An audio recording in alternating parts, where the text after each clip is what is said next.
अगर रास्ता बना लिया तो मंजिल भी मिल जाएगी, अगर रास्ता बना लिया तो मंजिल भी मिल जाएगी, हौसलों से भरी ये कोशिश एक दिन रंग जरूर लाएगी। हेलो स्टूडेंट्स, कैसे हैं आप लोग? आई होप कि आप बहुत अच्छे होंगे, शानदार होंगे, जबरदस्त होंगे। और आज हम पढ़ लेते हैं बीएससी 4th सेमेस्टर फिजिक्स का एक most important topic, GP Thomson experiment क्या होता है और करने वाले हैं इसको प्रूफ। एक मोस्टली इंपोर्टेंट टॉपिक है, तो छोड़ना बिल्कुल नहीं है। यूनिट 3 है, इंडेक्वासियस ऑफ क्लासिकल मैकेनिक्स, और पेपर का नाम तो आपको याद आई, पर्सपेक्टिव ऑफ मॉडर्न फिजिक्स। चलिए फिर मैं स्टार्ट करवा देता हूँ, GP Thomson experiment. Okay sir, यार नाम तो कुछ जाना पहचाना लग रहा है। ठीक है sir, GP Thomson. Okay sir, okay, GP Thomson, हाँ सर, जीपी थॉमसन, ठीक है, एक्सपेरिमेंट। अच्छा, ये वो हैं, अब समझ में बात आई। तो ये थॉमसन जो है ना, जीपी थॉमसन, ये जीपी थॉमसन जे थॉमसन के पुत्र हैं। ठीक है, थॉमसन भाई जिन्होंने इलेक्ट्रॉन की खोज की थी, कब करी थी? 1897 में। हाँ यार, ये बात तो बिल्कुल सही है। अब इसको पढ़ने से पहले देखो, ये एक्सपेरिमेंट आपसे कहता क्या, किस चीज को ये प्रूफ करता है? क्योंकि एक्सपेरिमेंट सिंपल सी बात है, प्रूफ करेगा। किस चीज को प्रूफ करता है? तो आपने नाम सुना होगा डी ब्रोगली इक्वेशन, जो कि कण प्रकृति और तरंग प्रकृति में संबंध स्थापित करती है। डी ब्रोगली का कहना था कि द्रव्य कण, यानी कि डी ब्रोगली ने बताया कि द्रव्य कण दोहरी प्रकृति दर्शाता है। एक तो वो कण होता है, ऊपर से तरंग की भांति भी बिहेव करता है, यानी कि द्रव्य कण दोहरी प्रकृति दर्शाता है। जैसे गतिमान इलेक्ट्रॉन सदैव तरंग की भांति व्यवहार करता है। एक तो कण है इलेक्ट्रॉन और ऊपर से तरंग की भांति व्यवहार करता है।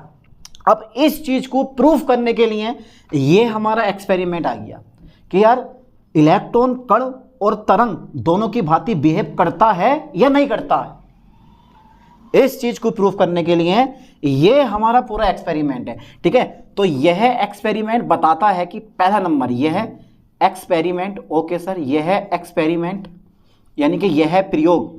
यह एक्सपेरिमेंट बताता है कि क्या बताता है? बताता है कि, ठीक है, बताता है कि इलेक्ट्रॉन जो होता है, इलेक्ट्रॉन कण के साथ साथ, इलेक्ट्रॉन, ठीक है सर, कण के साथ साथ तरंग के समान व्यवहार करता है, तरंग के समान, ठीक है, व्यवहार करता है। क्या यह बात सर बिल्कुल सही है? अरे यार, यही तो डी ब्रोगली ने बताया था। ठीक है, यह एक्सपेरिमेंट बताता है कि इलेक्ट्रॉन कण के साथ साथ तरंग के समान क्या करता है? व्यवहार करता है। सामान हो गया यार, समान करो, तरंग के समान, ये ऐसे करके। तो यह एक्सपेरिमेंट बताता है कि इलेक्ट्रॉन कण के साथ साथ तरंग के समान व्यवहार करता है। ओके, अच्छा भैया, एक्सपेरिमेंट है तो चित्र जरूर बनेगा, बिना चित्र के आपको नंबर मिलने वाले हैं नहीं। तो एक्सपेरिमेंट डाल दो। इसका जो हेडिंग है एक छोटा सा, वो हेडिंग है हमारा, यानी कि प्रोसीडर। ओके ओके, प्रोसीडर यानी कि प्रक्रिया, एक्सपेरिमेंट प्रक्रिया। ओके सर हमने तो डाल दिया हेडिंग। चलिए प्रोसीडर देख लेते हैं। बनाना फिर चित्र, इसका एक डायग्राम जैसे जैसे बना रहा हूँ वैसे बनाना है। समझ में आया क्या करता है ये एक्सपेरिमेंट? तो इस एक्सपेरिमेंट का मतलब सिर्फ इलेक्ट्रॉन कण के साथ साथ तरंग के समान व्यवहार करता है, बस यही चीज हमें प्रूव करनी है कि कण तो है इलेक्ट्रॉन, साथ में तरंग के समान भी व्यवहार करेगा। क्या यह बात सच है या गलत है? इस चीज को ये प्रूव करता है। चलिए देखते हैं फिर। ओके, तो सबसे पहले एक छोटा सा डायग्राम बनाओ बच्चों वाला। ओके, तो देखो जरा ध्यान देना, सोच लेना चित्र बनाते हुए कहीं आप गड़बड़ ना कर दो। ये इस टाइप से मैंने ये एक छोटा सा चित्र बना लिया। थोड़ा सा रिजल्ट का बनाओ यार। देखो कितना शानदार चित्र बना, जैसे जैसे बनाना वैसे वैसे बनाना आप भी। ये तो ये मैंने बनाया एक। सोच रहे होगे सर क्या बना रहे हो ये? अरे यार है, सोचते तो बहुत है भाई। ये ठीक है, तो मैंने इसको ना एक बैटरी से जोड़ दूंगा। ये माइनस होगा, ये वाला क्या होगा मेरे पास? प्लस होगा। ठीक है, ओके ओके, इसको मैंने क्या करा, एक बैटरी से जोड़ दिया। इसको बोलते हैं इलेक्ट्रॉन गन। ठीक है, क्या नाम है इसका? Electron gun. इलेक्ट्रॉन गन, यहां से इलेक्ट्रॉन बीम बाहर निकलेगा, यहां से नहीं, यहां से। और ये होता है मेरे पास फिलामेंट। ये क्या है मेरे पास? फिलामेंट बोलते हैं उसको। ठीक है, फिलामेंट। ओके सर, ये फिलामेंट है हमारा। ठीक है, अब इसमें होता क्या है, कैथोड है, ध्यान देना, ये कैथोड होता है हमारा सी से मतलब कैथोड, मैंने बोल दिया, क्योंकि कैथोड से इलेक्ट्रॉन बाहर निकलते हैं हमेशा, ठीक है। अब इसके बाद एक बेलनाकार, ठीक इसी टाइप का, इसी साइज में ले लो, अच्छा लगेगा, ठीक है, इसी साइज में बना लो। ये एक बेलनाकार, ध्यान देना, एक बेलनाकार एनोड होता है। सर बेलनाकार एनोड, तो सर इस बेलनाकार एनोड का क्या काम है भाई? यार सर ये बेलनाकार एनोड, इसको बोलते हैं सिलेंड्रिकल एनोड। तो ये कैथोड है, ये एनोड है। तो सिंपल सी बात है यार, कैथोड और एनोड, ये क्या है मेरे पास, एनोड है। तो कैथोड और एनोड के बीच बहुत अधिक विभवांतर होता है, लगभग 10 किलोवाट, 10 किलो वोल्ट से, 10 किलो वोल्ट से और 50 किलो वोल्ट तक, यानी कि 10,000 वोल्ट से और 50,000 वोल्ट तक या 60,000 वोल्ट तक बोल सकते हो, कोई दिक्कत नहीं है, कभी होता। इतना हाई पोटेंशियल, सर इतने हाई पोटेंशियल का यूज़ हम कहाँ करते हैं भैया? इलेक्ट्रॉन की ऊर्जा बढ़ाने में करते हैं। अच्छा, तो फिर जब इतने हाई पोटेंशियल पे इलेक्ट्रॉन की ऊर्जा बढ़ जाएगी तो फिर क्या होगा सर? ऊर्जा बढ़ जाएगी तो उसकी वेलोसिटी बढ़ जाएगी। अरे वेग बढ़ जाएगा सर, हाँ, जब वेग बढ़ जाएगा तो हाई वेलोसिटी पर जब आगे प्लेट पे गिरेगा बिखर जाएगा। अभी बताता हूँ कहानी, टेंशन मत लो। चलिए अभी ना एक छोटा सा डायग्राम और बनाना है आपको, यहाँ पर, क्योंकि यार हाई वोल्टेज जनरेट करने के लिए हमें बैटरी भी तो पावरफुल लानी पड़ेगी, बताओ भैया? अरे यार हाई वोल्टेज जनरेट करने के लिए हमें बैटरी भी पावरफुल लगानी पड़ेगी। तो ये मैंने एक पावरफुल बैटरी लगाई है, ठीक है। यार थोड़ी दूर हो रही है, यार थोड़ा ना छोटा करके बनाओ, ऐसे करके चलो, इसको हटाओ, ताकि यार तुम्हारा डायग्राम गलत ना हो। देखो होना नहीं चाहिए, क्योंकि डायग्राम पे नंबर होते हैं, ध्यान देना। एक चांस को आप थ्योरी कम लिख का, कोई दिक्कत नहीं है, पर डायग्राम बिल्कुल करेक्ट होना चाहिए आपका, ठीक है। चलिए यहाँ ही रोक देता हूँ मैं, इतनी कर देता हूँ, इतना ही मैं कर देता हूँ इस चीज़ को, ठीक है। ये और फिर मेरे पास ये है ना, और ये मैंने एक परिवर्ती प्रतिरोध लगा दूंगा यहाँ पे, ये ठीक है। इसको सिरों को मैंने जोड़ दूंगा माइनस वाले से, इससे जोड़ दूंगा, और ये मैं जोड़ूंगा, ठीक है सर, ये इससे जोड़ दूंगा एनोड से। अब आपको ना हाई वोल्टेज मिल जाएगा, है ना, अब आपको बहुत हाई वोल्टेज मिलेगा, ठीक है। इसका नाम आप V1 दे सकते हो, इसका नाम आप वोल्टेज का V2 वोल्टेज दे सकते हो, मर्जी है आपकी। फिलामेंट हमारा ये हो गया। अभी चित्र बनाना नहीं है, किसी को भी ध्यान देना, ठीक है। चलिए यहाँ से एक इलेक्ट्रॉन बीम बाहर निकलेगा, ये निकलेगा, ठीक है। अब एनोड और कैथोड के बीच में कितना वोल्टेज है भाई? मैंने बोला 10,000 से, ठीक है, और कहाँ तक? 50,000 तक, इतना वोल्ट है। तो इतने वोल्ट पर उसकी जो वेलोसिटी है ना बढ़ जाएगी, यानी कि आप बोल सकते हो जो इलेक्ट्रॉन बीम होगा, ठीक है, वो त्वरित हो जाएगा। अब इतने हाई वोल्टेज पर जो इलेक्ट्रॉन बीम का वेग होता है वो बहुत ज़्यादा हाई हो जाता है, बोलते हैं कि एक्सेलरेट हो जाता है, हाईली एक्सेलरेट हो जाता है, ऐसे बोला जाता है इसको। चलिए मैं अभी बताऊंगा, लिखवाते समय समझ जाओगे। अब ये जब इतने हाई वेग पर जब ये कहाँ पड़ेगा? एक पतली पन्नी पर पड़ेगा। अब ये पतली पन्नी एल्युमिनियम की हो सकती है, सोने की हो सकती है, प्लेटिनम की हो सकती है, ये पतली पन्नी किसी भी चीज़ की हो सकती है, ठीक है। तो ये है हमारा एनोड और ये है भैया हमारी फॉयल, ठीक है। उसके बाद जब ये इलेक्ट्रॉन बीम इस पे आके गिरेगा तो इसका डिफ्रैक्शन होगा, विवर्तन होगा। विवर्तन के बाद जो यहाँ पे प्लेट रखी होगी ना, यहाँ पर हमारी क्या होती है? एक फोटोग्राफिक प्लेट रखी होती है, ये इस टाइप से।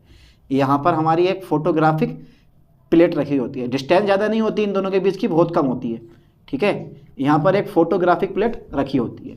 तो भैया एक इस टाइप से घेरा बना देना आपको, दूसरा भी इसी टाइप से बनाना है, और तीसरा भी आपको इसी टाइप से बना देना। फिर dot dot dot dot dot dot dot में यहाँ बनाना है, फिर dot dot dot dot dot में यहाँ बनाना है, फिर डॉट डॉट डॉट डॉट में यहाँ, फिर dot dot dot dot dot में यहाँ, फिर dot dot dot dot dot में यहाँ पे, और फिर डॉट डॉट डॉट में यहाँ पर। तो इसको बोलते हैं, अब इस पूरे उपकरण को हम कहाँ रखते हैं? निर्वात में रखते हैं। अब निर्वात तो अभी तो चारों तरफ से बाजू में रखा है, ठीक है। इस पूरे उपकरण को हम कहाँ रखेंगे? निर्वात में। अब निर्वात कहाँ से लाओगे? तो एक ट्यूब के भीतर रखेंगे। तो ट्यूब लेकर आओ भैया इसको पूरे कुछ इस टाइप से, ध्यान देना, ये इस टाइप से हमारी एक ट्यूब होती है। आप चाह रहे हो तो यहाँ से बना लो, ये इतनी कर लो। चलो एनोड को नीचे लिख लिया, यहाँ पर कर दिया एनोड, ठीक है। ये फॉयल बहुत बड़ी हो रही है इसकी, ये ठीक है। ऐसे ये इधर से, ऐसे ये इधर से बना लो फॉयल, भैया ये क्यों रख रहे हैं हम इसके भीतर, ताकि इसके अंदर निर्वात उत्पन्न हो सके, ठीक है। और ये ला के एक घेरा आपको यहाँ पे एक बना देना, देखो बिल्कुल सेट चित्र बना एकदम, ये होता। तो अब इसमें एक चीज़ चेक करो आप, यहाँ पे जो ये प्लेट है ना, इसका नाम क्या है, इसका नाम है थिन फॉयल, थिन फॉयल, ठीक है, पतली पन्नी। ये क्या है, ये है photographic plate, okay okay, photographic, ठीक है, प्लेट, फोटोग्राफिक प्लेट है ना। और ये एनोड है, और ये जो बीम है ना, ये वाला बीम, इसका नाम क्या है, हाईली, ठीक है, highly accelerate, highly accelerate, highly एक्से, ठीक है, लेरेटेड, हाईली एक्सेलेरेटेड बीम होता है ये हमारा, ठीक है। समझ में आया डायग्राम, ये डायग्राम बन गया हमारा, ठीक है। अब प्रोसीडर में सबसे पहले नंबर पे मैं क्या लिखूंगा, फिलामेंट को गर्म करने पर इलेक्ट्रॉन बीम बाहर निकलता है, ध्यान देना, ओके ओके ओके। किसको, फिलामेंट को, पहला पॉइंट है ये वाला, फिलामेंट को, ठीक है सर। फिलामेंट को क्या करने पर, गर्म करने पर, गर्म कर दो, फिलामेंट को गर्म करने पर क्या बाहर निकलता है भैया, फिलामेंट को जब आपने गर्म करा तो इलेक्ट्रॉन बीम बाहर निकलता है, इलेक्ट्रॉन बीम बाहर निकलता है, ठीक है, इलेक्ट्रॉन बीम बाहर निकलता। अब आपने क्या करा है, ठीक है, अब आपने क्या क्या काम करा भैया, एनोड और कैथोड के बीच कितना वोल्टेज है, ठीक है, यानी कि कैथोड, वेरी गुड, तथा एनोड के बीच, एनोड के बीच, ध्यान देना, के बीच कितना वोल्टेज है सर, वोल्टेज, हाँ 10 किलो वोल्ट से और कितना 50 किलो वोल्ट, 50 किलो वोल्ट हो सकता, होता है, ठीक है, 10 किलो वोल्ट से 50 किलो वोल्ट हो सकता है या होता है बोल दिया मैंने, ठीक है, ठीक है। अब जो इलेक्ट्रॉन बीम है, जो इलेक्ट्रॉन बीम है इतने यानी कि हाई विभवांतर पर के बीच 10 किलो वोल्ट से 50 किलो वाट, 50 किलो वोल्ट विभवांतर हो सकता है, ऐसा करके लिखो, विभवांतर हो सकता है, ठीक है, विभवांतर होता है, ठीक है सर, चलो ये लिख दिया मैंने।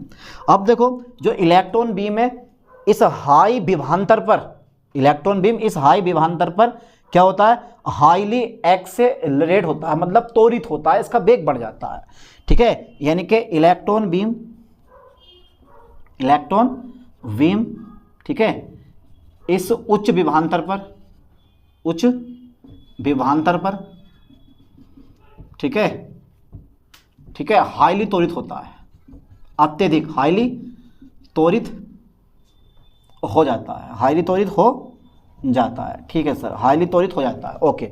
फिर कहाँ गिरता है, फिर जो इलेक्ट्रॉन बीम होता है ये कहाँ गिरता है, ठीक है, पतली पन्नी पर गिरता है, ठीक है, यह है इलेक्ट्रॉन बीम, ठीक है, यह है इलेक्ट्रॉन बीम, पतली पन्नी पर गिरता है, पतली, या इंग्लिश में लिख दो यार, चलो, यह इलेक्ट्रॉन बीम थिन, ठीक है, फॉयल पर गिरता है, फॉयल पर गिरता है, ठीक है, जिससे क्या होता है, जिससे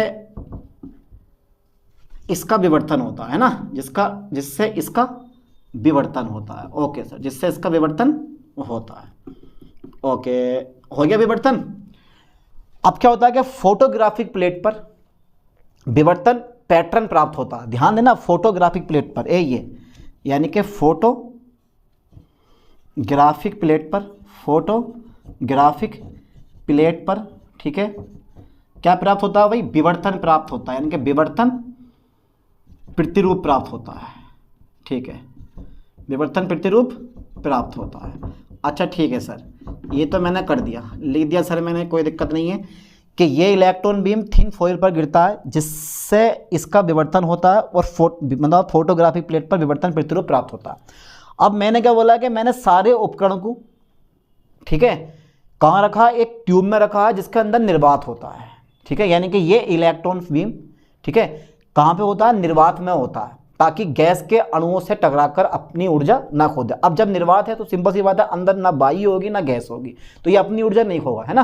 तो मैं इस लाइन को भी यहाँ लिख दे रहा हूँ, आ जाएगी ये लाइन, नहीं आएगी, इसको इरेज कर रहा हूँ मैं, यहाँ तक कर लिए, फास्टली स्क्रीनशॉट ले लो, ठीक है भैया। इस डायग्राम पे विशेष तौर पे ध्यान देना आपको, बिना डायग्राम के नंबर नहीं मिलेंगे, ठीक है। तो फिलामेंट को गर्म करा, इलेक्ट्रॉन बीम निकला, एनोड और कैथोड के बीच में हाई पोटेंशियल है, यानी कि बहुत अधिक विभवांतर है, ठीक है, जिससे कि क्या होगा, इस इलेक्ट्रॉन बीम का एक्सेलरेशन होगा, यानी कि हाई वोल्टेज पर त्वरित हो जाएगा। और जब ये हाई वोल्टेज पर त्वरित होगा, ठीक है, तो ये पतली फोil से टकराएगा, इसका डिफ्रैक्शन होगा और फोटोग्राफी प्लेट पर क्या करेगा, ये विवर्तन प्रतिरूप उत्पन्न करेगा, यानी कि विवर्तन पैटर्न उत्पन्न करेगा, ठीक है। ओके, कर दिया मैंने इसको इरेज, ठीक है। ये इतनी छोटी सी थ्योरी थी, कुछ भी ना आया इसमें, कुछ भी सिंपल सा आइए। चलिए आगे देखते हैं अभी और, ठीक है। ओके, तो मैं इस लाइन को भी लिख दे रहा हूँ यहाँ पे, ठीक है। इलेक्ट्रॉन बीम, ठीक है, निर्वात में गति करता है, निर्वात में क्या करता है, ये गति करता है। ताकि क्यों करता है निर्वात में गति करता है, क्यों, क्योंकि यह कैसे ना टकराए, क्योंकि यह गैस के अणुओं से टकराकर, क्योंकि यह गैस के अणुओं से टकराकर, क्योंकि यह गैस के अणुओं से टकरा कर अपनी ऊर्जा ना खो दे, ठीक है, अपनी ऊर्जा ना खो दे। अब बात यहाँ ये आती है, अब जो ये आपको विवर्तन प्रतिरूप प्राप्त हुआ है, ये किस जैसा होता है, ये एक्सरे विवर्तन प्रतिरूप के समान होता है, ठीक है। यानी कि यह विवर्तन प्रतिरूप, ये लाइन में लिख दे रहा हूँ, यह विवर्तन प्रतिरूप, यह विवर्तन प्रतिरूप, ठीक है सर, यह विवर्तन प्रतिरूप एक्सरे विवर्तन प्रतिरूप के समान होता है, एक्सरे विवर्तन प्रतिरूप के समान होता है, या क्या बात है, प्रतिरूप के समान होता है, ठीक है। मेन पॉइंट क्या है, प्रयोग के द्वारा तरंगदैर्घ्य का मान निकालना, निकाल लोगे तरंगदैर्घ्य का मान। चलिए, तो अब जो इसका कैलकुलेशन है ना, गणना, वो बहुत ज़रूरी है, कैलकुलेशन, ठीक है। यहाँ तक तो ये एक्सपेरिमेंट पूरा हो गया, लेकिन अगर मैं कैलकुलेशन करूँगा, गणना करूँगा, तो भैया किसी तरंग का, यानी कि इलेक्ट्रॉन बीम का, या डायरेक्ट बोल दो आप, तरंग का तरंगदैर्घ्य निकालने की दो विधियाँ होती हैं, दो प्रकार से ज्ञात किया जा सकता है। तरंग का, क्योंकि यहाँ पे जो इलेक्ट्रॉन बीम है वो तरंग की तरह बिहेव करेगा, तो उस तरंग का तरंगदैर्घ्य दो विधियों से निकाला जा सकता है, यानी कि दो प्रकार से निकाला जा सकता है। तो मैं यही लाइन लिखने वाला हूँ यहाँ, तरंग का तरंगदैर्घ्य, ठीक है, तरंग का तरंगदैर्घ्य, ओके सर, ओके, तरंग का तरंगदैर्घ्य दो प्रकार से ज्ञात किया सकता है, दो प्रकार से ज्ञात किया जा सकता है, ज्ञात किया जा सकता है, ओके सर, ओके, यानी कि तरंग का तरंगदैर्घ्य दो प्रकार से ज्ञात किया जा सकता है। चलिए पहला नंबर देखते हैं, यूजिंग ब्रेग इक्वेशन, ठीक है, ब्रेग्स इक्वेशन, ठीक है सर, यूजिंग ब्रेग इक्वेशन। अच्छा, ब्रेग इक्वेशन क्या कहती है आपसे, कि भाई मैं भी हूँ, क्या होती है ये, यानी कि एन लैम्डा, ठीक है, बराबर 2d sine theta, 2d sine theta, यही तो होती है, एन लैम्डा बराबर 2d sine theta. But N का मान यहाँ पे कितना होता है, एक आता है प्रथम उच्चिष्ट के लिए, ठीक है, एन का मान कितना आएगा, एक आएगा, ठीक है, हो गया। और इसके लिए ना, जैसे ये विवर्तन प्रतिरूप है, इसको मैं देखो एक स्टेप को खोल रहा हूँ, ओनली इस वाले को, देखना मैं कैसे खोलूँगा, ध्यान देना है, ठीक है। ये पॉइंट आ गए मेरे पास, है ना, यानी कि ये जो है वो हमारी क्या थिन फॉइल है, पतली पन्नी है, और यहाँ से ये बीम ट्रेवल कर रहा है यहाँ तक, इसकी रेडियस कितनी है भैया, छोटा आर मान लिया मैंने, और पर्दे की दूरी कितनी है, यानी कि फोटोग्राफी पीरियड दूरी कैपिटल डी है, ठीक है, इसको मैंने इससे मिला दिया, ठीक है। अब ये वाला कोण कितना गया मेरे पास, थीटा हो गया, थोड़ा सा वैसा कर लो, उसको दिक्कत पड़ रही है थोड़ी सी, अच्छा ही लग रहा है ये देखने में, ये थीटा हो गया, है ना, ओके। अब tan थीटा बराबर कितना हो जाएगा, त्रिभुज पकड़ लो, पहले नाम दे दो, ओ पी क्यू, त्रिभुज ओ पी क्यू में, है ना। चलिए त्रिभुज ओ पी क्यू में, जल्दी फास्टली यहाँ तक का स्क्रीनशॉट ले लो, क्योंकि यहाँ पे दिखेगा नहीं आपको, चलो फिर भी लिख दे रहा हूँ, आ जाएगा यार। tan थीटा, सामने वाली भुजा क्या हो जाएगी हमारी, लंब बटा आधार, तो लंब बटा आधार, tan थीटा बराबर आर अपॉन डी हो गया। कर लोगों ने यहाँ तक, ये तो आती है तुमसे, मैंने इसको खोल लिया थोड़ा सा ऐसा करके, ऐसे लिख लिया बस, और क्या। अब तुम्हें पता होना चाहिए, क्योंकि ये वाली जो डिस्टेंस है ना, ये वाली डिस्टेंस, ये वाली जो डिस्टेंस है, ये बहुत कम होती है, बहुत कम, इतनी कम होती है कि ये जो है वो इसके बराबर हो जाती है। यानी कि अगर प्लेट, यानी कि अगर थिन फॉइल, पतली पन्नी फोटोग्राफिक प्लेट के बहुत ज़्यादा निकट है, तो थीटा का मान बहुत छोटा होगा, और जब थीटा का मान बहुत छोटा होगा तो ये वाली भुजा जो कर्ण होगा वो हमारे इस आधार के बराबर होगा। इसका मतलब है tan थीटा बराबर sin थीटा हो जाएगा। अब मैं याद नहीं बताऊंगा भाई, अगर थीटा बहुत छोटा है तब के लिए बात कर रहा हूं मैं, ठीक है। ओके सर, ओके, चलिए मैंने इसको इरेज कर दिया।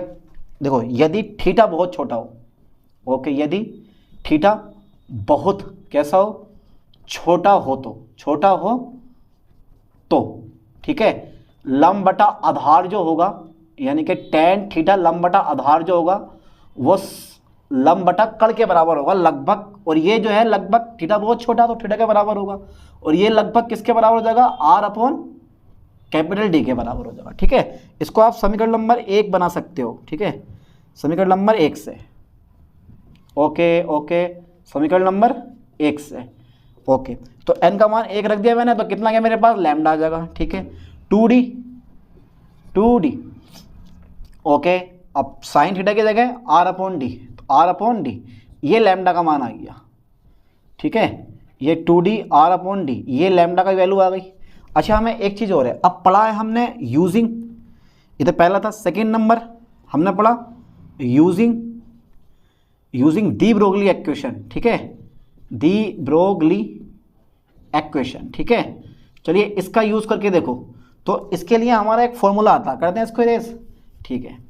तो ये होता है सैद्धांतिक मान, यानी कि lambda equal to h upon m b, यही तो होती है डी ब्रोगली इक्वेशन, बराबर हमारा कितना आ जाएगा 12.27 अपोन में रूट भी, और कायम आ गई है एंगस्ट्रॉम में। तो ये होता है सैद्धांतिक तरंग धैर्य, यानी कि तरंग धैर्य का सैद्धांतिक मान, और ये होता है तरंग धैर्य का प्रायोगिक मान। अब लास्ट में ये निष्कर्ष निकला कि ब्रेग इक्वेशन का आपने यूज़ करा और आपने डी ब्रोगली इक्वेशन का यूज़ करा, दोनों से प्राप्त तरंग धैर्य बराबर प्रूफ हुई, समझ गए, दोनों से प्राप्त तरंग धैर्य बराबर प्रूफ हुई। इसका मतलब है कि कण जो है वो कण के, यानी कि इलेक्ट्रॉन कण के साथ साथ तरंग के समान भी बिहेव करता है, क्योंकि दोनों की तरंग धैर्य कैसी हो गई, इक्वल हो गई, ठीक है। यानी कि अतः दोनों प्रकार से, यानी कि आप बोल सकते हो ऐसा करके, प्रायोगिक,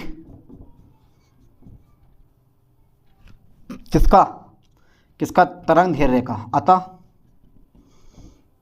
अतः तरंग धैर्य का, ठीक है, ऐसे लिख लो, अतः तरंग धैर्य का प्रायोगिक मान तथा सैद्धांतिक मान, ठीक है, सैद्धांतिक मान दोनों समान होते हैं,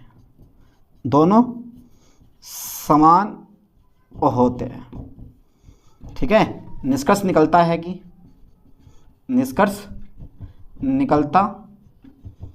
कि ठीक है, इलेक्ट्रॉन कण के साथ